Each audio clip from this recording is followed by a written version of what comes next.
April 26, 2018, the Husky Superior Refinery in Superior, Wisconsin. At 5:40 a.m., operators took steps to shut down the refinery's fluid catalytic cracker, or FCC unit, for periodic maintenance and inspection. The FCC unit uses heat and a solid catalyst to break or crack heavy hydrocarbons from crude oil into smaller hydrocarbons, which can then be blended into gasoline and other products. Slide valves control the flow of catalyst between a reactor, which contains flammable hydrocarbons, and a regenerator, which contains air. It is important to prevent mixing the hydrocarbons and air, since if they mix, a dangerous explosion can occur. To avoid this hazard, the slide valves maintain a catalyst level between the reactor and regenerator, which acts as a barrier. To initiate the shutdown of the FCC unit, refinery workers stopped the flow of hydrocarbons to the unit and closed the two slide valves connecting the reactor to the regenerator. But unknown to the workers, one of those slide valves was eroded, and even though it closed, it could not maintain a catalyst barrier in the reactor. As a result, the catalyst from the reactor fell through the valve to the regenerator, leaving no protective barrier between the two pieces of equipment.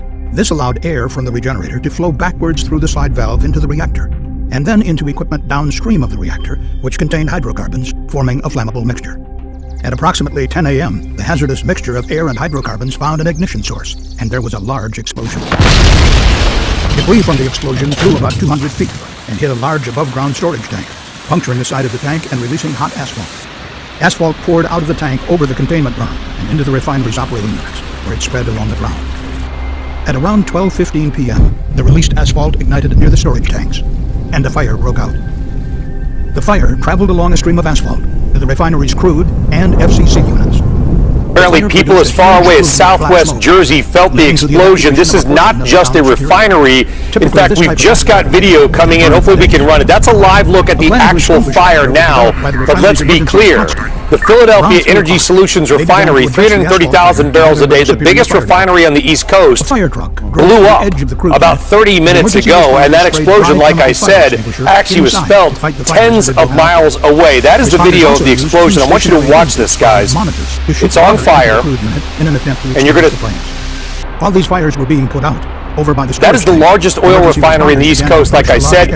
Now, Philadelphia Energy Solutions, who are they? They're a private company. They filed for bankruptcy last year. They came out of bankruptcy earlier this year, but it's part of a joint venture, guys, between the Carlyle Group, Sunoco, and their parent company, Enterprise Transfer Partners. That's, of course, the $54 billion pipeline company, ticker symbol ETP. So the owner of a publicly traded company, that refinery employs about 1,100 people, makes gasoline, and makes jet fuel. So gasoline futures, I mean, we just hope no one is injured, obviously, in this, but there is right now an economic impact already. Gasoline futures, they're popping right now. Again, we know that it's tough already with gasoline on the East Coast. That refinery, whatever the cause, we do not know. How long it will be offline, we do not know. But the biggest gas refinery in America, guys, not only on fire now, but as you saw from that video, literally blew up about 30 minutes ago.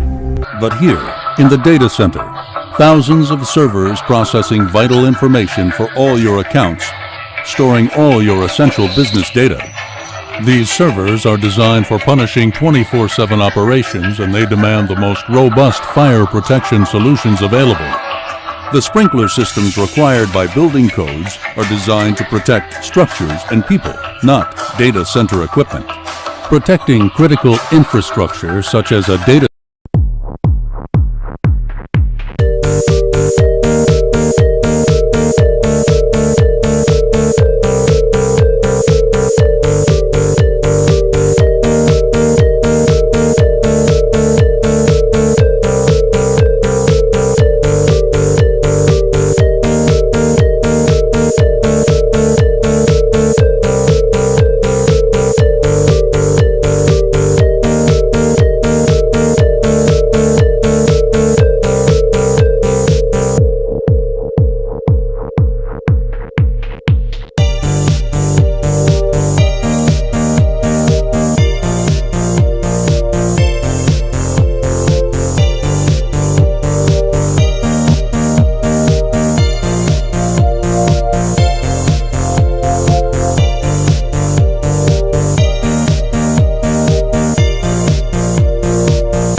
first sprinkler head discharges. 7 minutes later, the fire is still burning. 15 minutes after ignition, a firefighter enters the test chamber and puts out the fire with a portable fire CO2 fire extinguisher. The sprinklers did their job preventing the fire from involving the entire room. But the server equipment, walls, and ceiling are all water damaged. The results of the Kidde Clean Agent System test are dramatically different. Even though the cabinet temperature reached 230 degrees Fahrenheit before the agent discharged, the room and servers show virtually no sign of damage. From the perspective of IT operations and data security, it's as if the fire in the data center